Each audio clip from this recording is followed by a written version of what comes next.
धर्मस्नेही भवात्माओं, कल आपके लिए कि जिसके जीवन में विवेक जागृत हो जाता है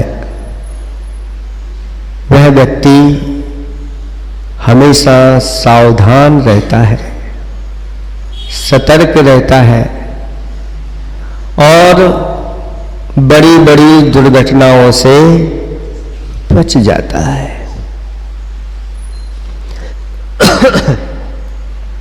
जब गाड़ी चलाते हैं तो कितने सावधान रहते हैं।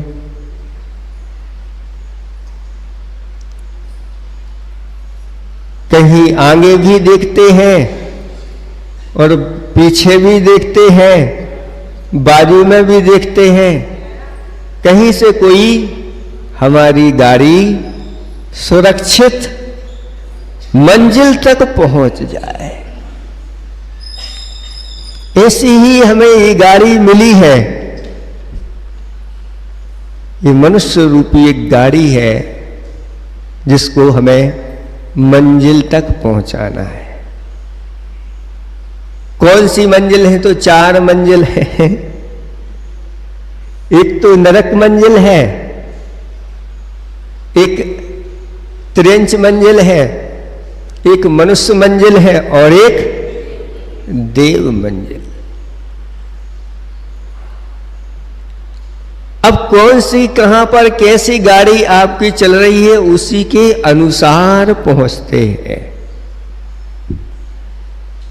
मनुष्य भाव धारण करके कोई नरक में चले जाते हैं, कोई त्रियंचों में चले जाते हैं, कोई मनुष्य बन जाते हैं, कोई देव बन जाते हैं। ये अपने ऊपर है।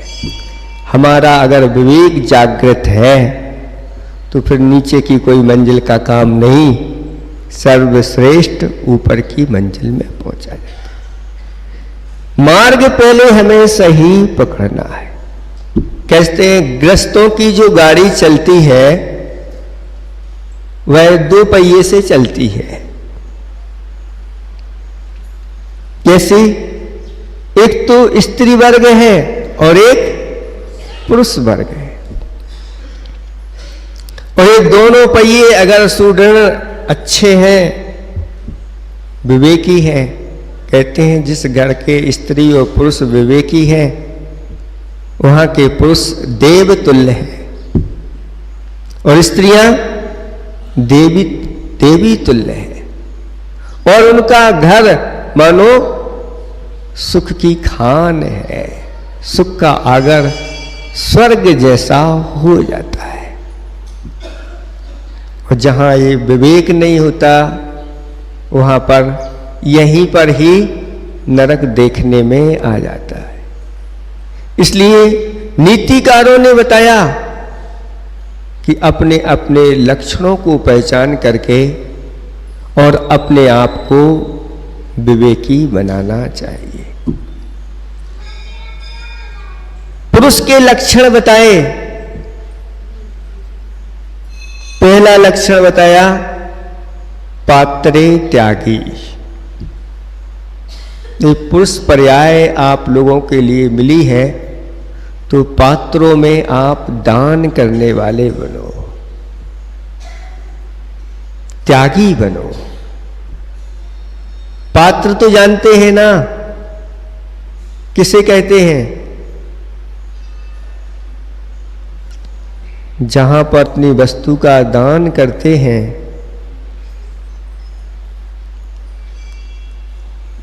जिसके माध्यम से हमारे पाप कटते हैं, जिसके माध्यम से हमारे जीवन में मंगल आता है, जिसके माध्यम से हमारे लिए स्वर्ग और मोक्ष की इष्ट सुख की प्राप्ति होती है, ऐसे ये पात्र कहलाते हैं।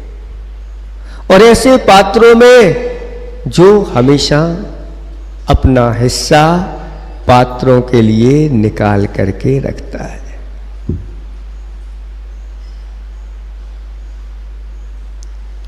ऐसा उसका एक लक्षण बताया। एक कथा आती है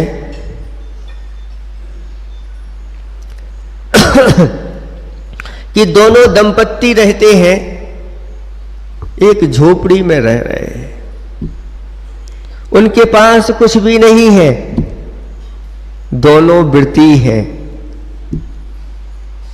चतुर्थ काल में सभी वर्णों में ये व्रत वगैरह चलते थे। वो ब्राह्मण थे और उनका व्रत था, भोग परिमाण का व्रत था। वो कोई व्यापार आदि नहीं करते थे, जो कोई दे गया उससे ही उनका काम चल जाता था, नहीं तो कहीं से भी दाने बीन करके ले आते थे, उससे उनका उस दिन का काम चल जाता था। कापोत वृत्ति जानते हैं आप लोग, जैसे कबूतर दाना चुगता है, ऐसे ही खलिहान में जब आपका धान उठ करके चला जाता है और बहुत सारे दाने वहां पर पड़े रहते हैं, जिनने खेती की होगी उन्हें पता होगा। और जो दाने बहुत सारे पड़े होते हैं उन पर किसका अधिकार होता है? कोई भी उनको ले जा सकता है, चाहे पक्षी ले जाएं, चाहे कोई बीनने वाले हैं वो इकट्ठा करके ले। पहले ऐसे गरीब लोग थे, वो ऐसे निकल पड़ते थे और बीन बीन करके दाने इकट्ठे कर लेते थे, उनसा उनका काम चलता था। ऐसे ही उन्होंने उन दानों को ला करके शुद्ध करके और पीस करके उसको अच्छी तरह से क्या तैयार किया? भोजन तैयार किया। और भोजन तैयार करने के बाद उसके 4 हिस्से किए। पहला हिस्सा किसका? दया दान का, गाय की। पहली रोटी किसकी? गाय की। दूसरा हिस्सा स्वामी का, और तीसरा जो घर की मालकिन स्वामी उसका। चौथा हिस्सा किसका? अब बताओ, घर में कुछ भी नहीं, सिर्फ भोजन सामग्री है, एक बार भोजन करने वाले दोनों, और कल के लिए कुछ नहीं, जो आज आ गया वही। और इसमें भी कितने हिस्से? 4 हिस्से एक अतिथि के लिए निकाल करके रखा, क्योंकि श्रावक की यही वृत्ति शास्त्रों में कही गई है। जो ऐसा अपना विभाजन करके चलता है, चाहे वह धन का विभाजन हो, चाहे भोजन का विभाजन हो, वह श्रावकपने को प्राप्त हो जाता है। और संयोग ऐसा देखो, भोजन करने के पहले एक मासोपवासी मुनिराज का वहां आगमन हो गया, और जैसे ही महाराज आए इसी कुटिया की ओर, दोनों दंपत्ति ने उनका अच्छी तरह से परगाहन करके और उनको नवदा भक्ति के साथ आहार दान देना प्रारंभ कर दिया। जो अतिथि के लिए निकाल के रखा था, ज्यादा हिस्सा नहीं था, दिया तो ऐसा लगा कि अभी तो इनका कुछ हुआ ही नहीं, 25% भी नहीं हो पाया। तो ऐसी स्थिति में विचार किया कि ये मुनिराज क्या पता कितने दिनों से इनका आहार नहीं हुआ, मासोबासी हैं, क्या है। हम लोगों का तो प्रतिदिन होता है, इनका कोई भरोसा नहीं। चतुर्थ काल में 6-6 माह तक के भी उपवास करके मुनिराज आ जाते हैं। तो उसने अपने हिस्से का जो था वो भी शोध करके दे दिया। फिर इसके बाद नंबर आया पत्नी की ओर। जैसे ही देखा तो पत्नी ने कहा, आपकी कृपा से आप तो दियो। मुख्य रूप से तो आगे घर में पुरुष वर्ग होते हैं तो उनको ही आगे किया जाता है, और कहा मेरे हिस्से का भी आप अच्छे से मुनिराज को दे दो, और उनके हिस्से का भी दे दिया, और मुनिराज का पूर्ण निरंतराय आहार हो गया। लेकिन आहार होते ही पंच आश्चर्य वहां पर हो गए। ऊपर से रत्नों की वर्षा हो गई, देव दुंदियां बजने लगी, अहोदान अहोदान ये आ गए। इस प्रकार की होने लगी, पुष्प वृष्टि होने लगी, ऐसी मंद सुगंध वहां पर वायु आदि बहने लगी। और इस दृश्य को देख करके वहीं पर एक यज्ञ चल रहा था, जिस यज्ञ में राजा बहुत स्वर्ण दान कर रहा था। क्या कर रहा था? यज्ञ के शुरुआत में भी स्वर्ण दिए, मध्य में भी देगा और अंत में भी देगा। ऐसा यज्ञ चल रहा था। और जब इस प्रकार से देवों ने आश्चर्य किया, रत्नों की वर्षा कर दी, तो यज्ञ वाले जो कहते हैं ये तो सब इस यज्ञ का ही ये परिणाम है, राजा ने जो यज्ञ करवाया है उसी का ये परिणाम है। और पहुंच गए राजा के पास, राजन आपने जो यज्ञ करवाया है देवों ने रत्नों की वृष्टि कर दी। तो राजा ने कहा कि यज्ञ तो आप लोगों ने किया है, इसलिए तुम ही उन रत्नों को ले लो, हमारे लिए रत्न नहीं चाहिए। और वो जैसे ही यज्ञ करने वाले पंडित लोग थे, उन रत्नों को उठाने के लिए जैसे ही आए और वह सांप बन गए, कोई बिच्छू बन गए, तुरंत छोड़ करके उनको वहीं छोड़ दिया और कहा ये हम लोगों के लिए नहीं, हमारे पुण्य से ये नहीं, ये तो राजन के पुण्य से, राजा के पुण्य से है। तो राजा को सारी घटना सुनाई। राजा ने कहा ऐसी बात है तो चलो मैं चलता हूं। और जैसे ही राजा ने उठाने का प्रयास किया और वो भी इसी प्रकार से जहरीले जीव जंतु में परिवर्तन हो गया। तब राजा ने समझ लिया कि जे इस यज्ञ का पुण्य, लोगों ने फिर बताया कि मंत्री आदि ने बताया कि राजन ये इस यज्ञ का पुण्य नहीं है, इस छोटी सी कुटिया में रहने वाला यह धर्मात्मा यह जोड़ा है, इसके पुण्य के माध्यम से इसने ही ऐसा यज्ञ किया है जिस यज्ञ के माध्यम से देवों ने आकर के, क्योंकि इसने अपना सर्वस्व दान कर दिया। दोनों ने विचार किया आज हम उपवास कर लेंगे, कोई बात नहीं, कल तो हमारी व्यवस्था हो ही जाएगी। लेकिन महाराज अगर आज यहां पर पारणा करने आए हैं, फिर कितने दिनों बाद उठेंगे, कोई भरोसा नहीं।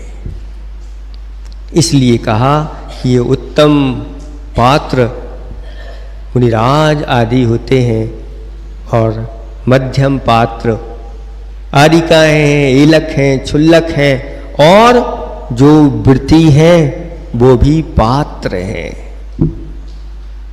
और इसके अलावा जिनके पास व्रत नहीं है लेकिन सच्ची सम्यक दृष्टि है, सच्चे देव शास्त्र गुरु की भक्ति में लगे रहते हैं,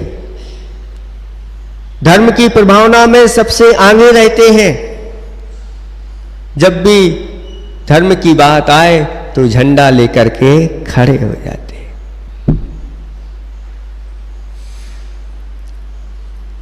ये धर्म की ध्वजा को संभालने वाले व्यक्ति सामान्य नहीं होते।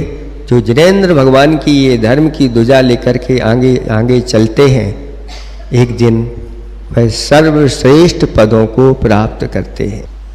इस ध्वजा को तो जो नगर का मुखिया होता है वह बड़े गर्व के साथ पकड़ करके आगे चलता है। नहीं हम तो मुखिया हैं जी, हमारे काम थोड़ी है। देखो सौधर्मेंद्र किस प्रकार से वह सब पूरे पंच कल्याणकों का बनाने का पूरा मुखिया होता है और सब आगे आगे होकर के जब जन्म कल्याणक के लिए भगवान को बालक को ले जाते हैं तब धर्म ध्वजा को पकड़ करके स्वधर्मिंद हाथी के ऊपर बैठता है। ये स्थिति है। तो कहा जा रहा है कि जो पुरुष होते हैं वह पात्रे त्यागी एक लक्षण उनका है। इसलिए हे भव्यात्माओं इसका विभाजन निरंतर करके चलो। जो ऐसा विभाजन करके चलते हैं कहते हैं उनके लिए फिर कभी किसी भी भाव में भूखों नहीं मरना पड़ता, उन्हें कुछ कमाना भी नहीं पड़ता, उनके लिए सब कुछ उनके पुण्योदय से प्राप्त होता है। इसलिए आचार्य जी ने एक खाई को बनाया था, रोटी ना मांगो, रोटी बनाना सीखो। रोटी ना मांगो, रोटी बनाना सीखो, खिला के खाओ। रोटी ना मांगो, रोटी बनाना सीखो, खिला के खाओ और फिर जीवन भर अच्छे से खिलखिलाओ। मतलब जो ऐसा करता है उसका पूरा जीवन खिलखिलाता रहता है, महकता रहता है। महिमा बताई गई है। इसलिए ये उदाहरण इनके लिए भी दिया और आप लोगों के लिए भी दिया कि जाकर के रोटी मत मांगो, रोटी दो, होटल में पहुंच गए ये दो वो दो, ये मांगने लगते नहीं। बनाना सीखो, अपने हाथ से बनाओगे वो शुद्ध भोजन होगा, आपका मन भी पवित्र रहेगा, तन भी पवित्र रहेगा और वचन भी जो निकलेंगे वो भी पवित्र निकलेंगे। लेकिन अगर अपवित्र भोजन आपने जाकर के कर लिया, उससे पूरे के पूरे शरीर के ऊपर, मन के ऊपर, वचनों के ऊपर प्रभाव पड़ता है। और ऐसे स्थानों पर भोजन करते हैं तो महापाप बंद के लिए, विशेष आश्रय के लिए ये कारण बन जाते हैं। इसलिए ये कला होनी चाहिए। 72 कलाओं में भी एक कला ये भी है। और जो पुरुष इस कला में माहिर होते हैं, महिलाएं उस कला में माहिर नहीं हो पाती।